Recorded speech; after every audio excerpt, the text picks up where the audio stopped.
From Beowulf, translated by Burton Raphael. Episode 1, The Wrath of Grendel.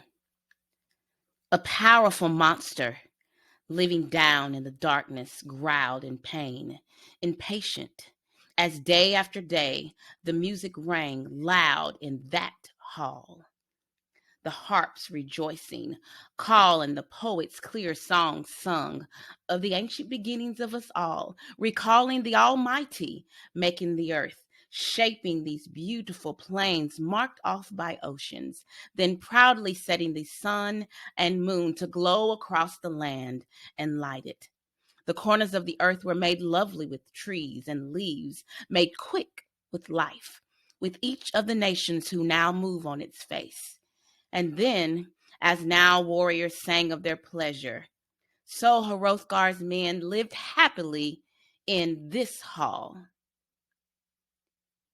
Till the monster stirred, that demon, that fiend Grendel, who haunted the moors, the wild marshes, and made his home in a hell, not hell, but earth. He was spawned in that slime, conceived by a pair of those monsters born of Cain, a murderous creatures banished by God, punished forever for the crime of Abel's death. The Almighty drew those demons out, and their exile was bitter.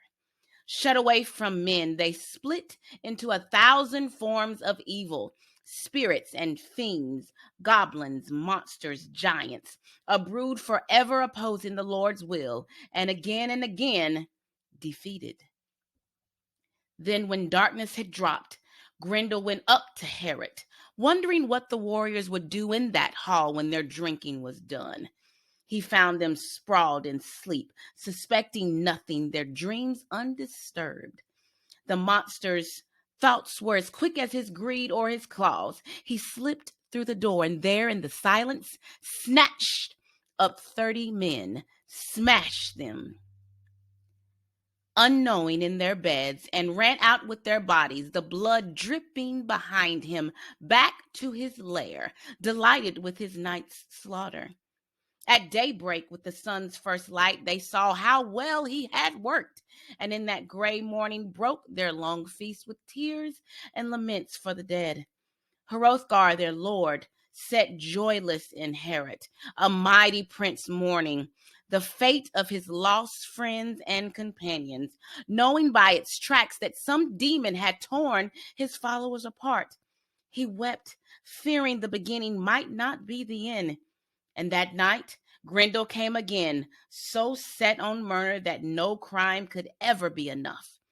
No savage assault quench his lust for evil. Then each warrior tried to escape him, searched for rest in different beds, as far from Herod as they could find, seeing how Grendel hunted him when they slept. Distance was safety. The only survivors were those who fled him. Hate had triumphed. So Grendel ruled, fought with righteous, one against many, and won. So Herod stood empty and stayed deserted for years. 12 winters of grief for Hrothgar, king of the Danes. Sorrow heaped at his door by hell-forged hands.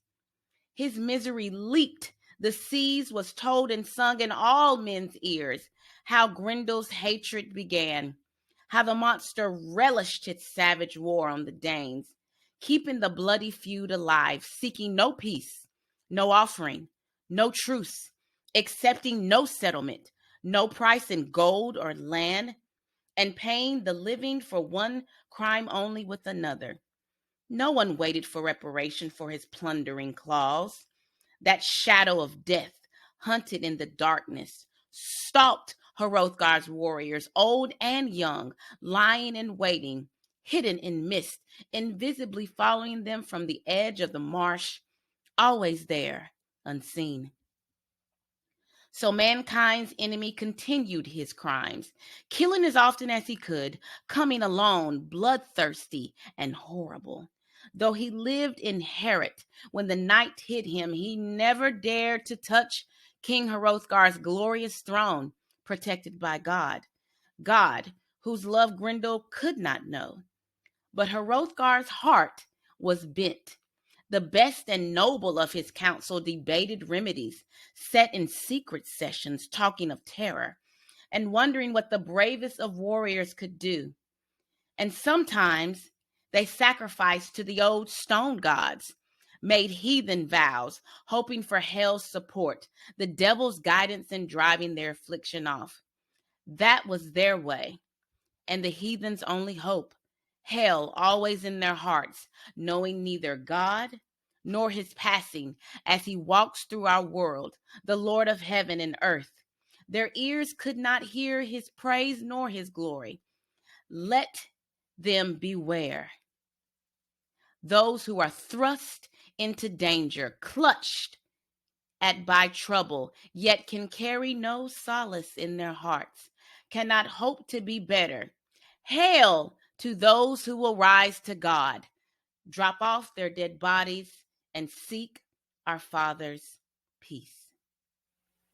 So the living sorrow of Healfdane's son simmered bitter and fresh, and no wisdom or strength could break it. That agony hung on king and people alike, harsh and unending, violent and cruel and evil. In his far-off home, Beowulf, Higlac's follower and the strongest of the Geeks, greater and stronger than anyone anywhere in this world, heard how Grendel filled nights with horror and quickly commanded a boat fitted out, proclaiming that he'd go to that famous king, would sail across the sea to Hrothgar, now when help was needed. None of the wise ones regretted his going, much as he was loved by the Geats. The omens were good, and they urged the adventure on. So Beowulf chose the mightiest men he could find, the bravest and best of the Geats, 14 in all, and led them down to their boat. He knew the sea would point the prow straight to that distant Danish shore. Then they sailed, set their ship out on the waves under the cliffs. Ready for what came, they wound through the currents, the seas beating at the sand, and were borne in the lap of their shining ship, lined with gleaming armor, going safely in that oak-hard boat to where their hearts took them. The wind hurried them over the waves. The ship foamed through the sea like a bird, until in the time they had known it would take, standing in the round curled prow they could see, sparkling hills high and green, jutting up over the shore, and rejoicing in those rock-steep cliffs, they quickly ended their voyage. Jumping to the ground, the Geats pushed their boat to the sand and tied it in place, mail shirts and armor rattling, as they swiftly moored their ship. And then they gave thanks to God for their easy crossing.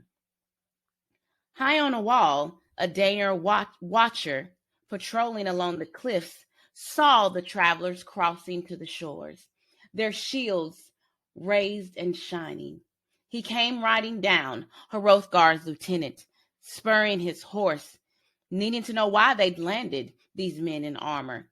Shaking his heavy spear in their faces, he spoke. Whose soldiers are you? You who've been carried in your deep-keeled ship across the sea road to this country of mine. Listen, I've stood on these cliffs longer than you know, keeping our coast free of pirates, raiders sneaking ashore from their ships, seeking our lives and our gold. None have ever come more openly, and yet you've offered no password, no sign from my prince, no permission from my people for your landing here. Nor have I ever seen, out of all the men on earth, one greater than has come with you. No commoner carries such weapons, unless his appearance and his beauty are both lies. You, tell me your name and your father's.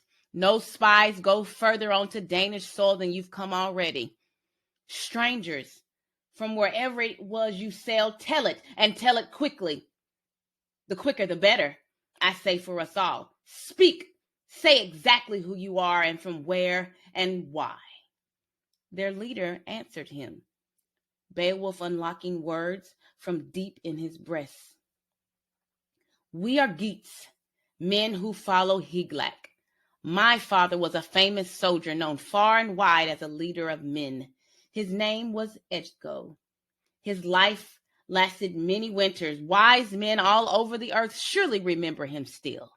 And we have come seeking your prince, Healfdane's son, protector of this people, only in friendship. Instruct us, watchmen, help us with your words. Our errand is a great one.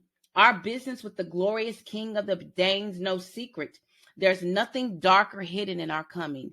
You know, if we've heard the truth and being told honestly, that your country is cursed with some strange, vicious creature that hunts only at night and that no one has seen. It's said, watchmen, that he has slaughtered your people, brought terror to the darkness. Perhaps Hrothgar can hunt here in my heart for some way to drive this devil out. If anything will ever end the evils afflicting your wise and famous Lord. Here he can cool his burning sorrow, or else he may see his suffering go on forever, for as long as Herod towers high on your heels. The mounted officer answered him bluntly, the brave watchman. A soldier should know the difference between words and deeds and keep that knowledge clear in his brain. I believe your words. I trust in your friendship. Go forward, weapons and armor and all, on into Denmark. I'll guide you myself, and my men will guard your ship. Keep it safe here on our shores.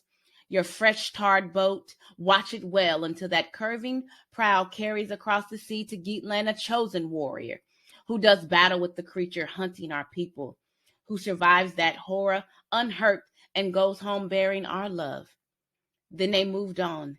Their boat lay moored, tied tight to its anchor.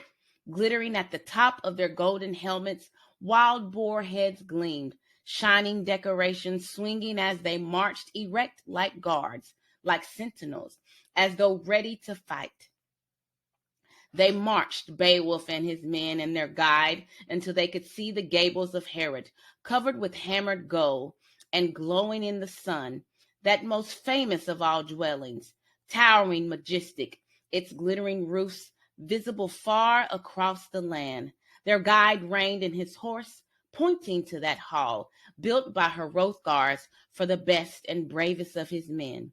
The path was plain. They could see their way.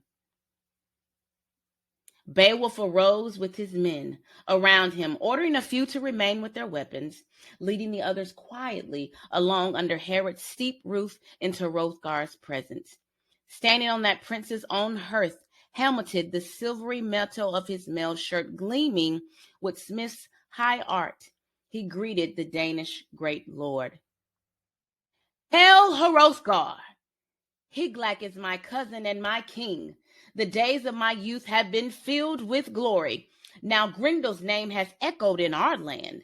Sailors have brought us stories of Herod, the best of all mead halls, deserted and useless when the moon hangs in sky the sun had lit, light and life fleeing together. My people have said, the wisest, most knowing, and best of them, that my duty was to go to the Danes' great king. They have seen my strength for themselves, have watched me rise from the darkness of war, dripping with my enemy's blood. I drove 5 great giants into chains, chased all of that race from the earth. I swam into the blackest of night, hunting martyrs out of the ocean and killing them one by one. Death was my errand and the fate they had earned. Now Grendel and I are called together, and I've come. Grant me then, Lord and protector of this noble place, a single request. I have come so far, O shelterer of warriors and your people's loved friend, that this one favor you should not refuse me, that I alone, with the help of my men, may purge all evil from this hall. I have heard, too, that the monster's scorn of men is so great that he needs no weapon and fears none. Nor will I. My lord Higlac, might think less of me if I let my sword go where my feet were afraid to. If I hid behind some broad linden shield, my hands alone shall fight for me. Struggle for life against the monster. God must decide who will be given to death's cold grip. Grendel's plan, I think, will be what it has been before, to invade this hall and gorge his belly with our bodies. If he can, he can. And I think if my time will have come, there'll be nothing to mourn over, no corpse to prepare for its grave. Grendel will carry our bloody flesh to the moors, crunch on our bones, and smear torn scraps of our skin on the walls of his den. No, I expect no Danes will fret about sewing our shrouds if he wins. And if death does take me, send the hammered mail of my armor to Higlac. Return the inheritance I had from Hareth and he from Wayland. Fate will unwind as it must.